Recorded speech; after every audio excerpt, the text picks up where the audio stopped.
Hello students, now we are going to explain about dehydrogenation of alcohols. Alcohols dehydrogenation చేస్తే products ఏంటి? So ఇక్కడ primary alcohols, secondary alcohols, tertiary alcohols ఉంటాయి. So primary alcohols తెలిసిందే. Alcohol attach అయిన carbon ఒక కార్బన్కి attach అయితే primary, alcohol attach అయిన carbon 2 కార్బన్స్కి అయితే సెకండరీ, ఇది ప్రైమరీ. ఆల్కహాల్ అటాచ్ అయిన కార్బన్ 3 కార్బన్స్కి అటాచ్ అయితే tertiary. So primary alcohols dehydrogenation జరిగితే ప్రొడక్ట్స్ ఏంటి? So primary alcohols undergo catalytic dehydrogenation when passed over copper at 300 degrees gives aldehyde.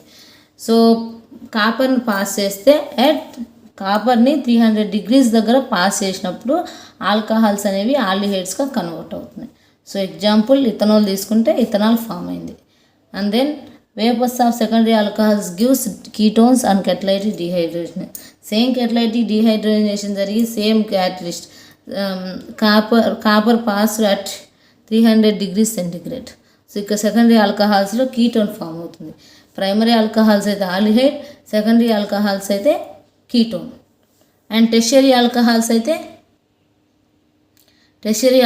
అనేవి అసలు ఆల్డిహైడ్స్ కార్బనల్ కాంపౌండ్స్ అనేవి ఫామ్ చేయవు. So tertiary alcohols do not undergo dehydrogenation because the carbon atom here bearing the hydroxyl group is bonded to 3 other carbon atom. So ఈ carbon atom అనేది hydroxyl group attach అయిన carbon ఉంటుంది కదా, ఆ carbon అనేది 3 other కార్బన్స్తో attach అయి ఉంటుంది.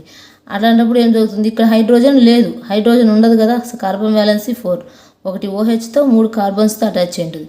అలాంటప్పుడు ఇక్కడ హైడ్రోజన్ లేదు కాబట్టి మన కార్బనల్ కాంపౌండ్ ఫామ్ అయ్యే పాసిబిలిటీ లేదు. ఎందుకంటే హైడ్రోజన్ ఉంటే ఇక్కడ డబుల్ బాండ్ ఫామ్ అయ్యేదానికి కేపబిలిటీ ఉంటుంది. సో లేదు కాబట్టి so there is no hydrogen atom directly attached to the carbon to be remove చేయడానికి హైడ్రోజన్ లేదు కాబట్టి అక్కడ మనం డీహైడ్రోజనేషన్ చేయలేము. So tertiary alcohols undergo dehydration form alkene.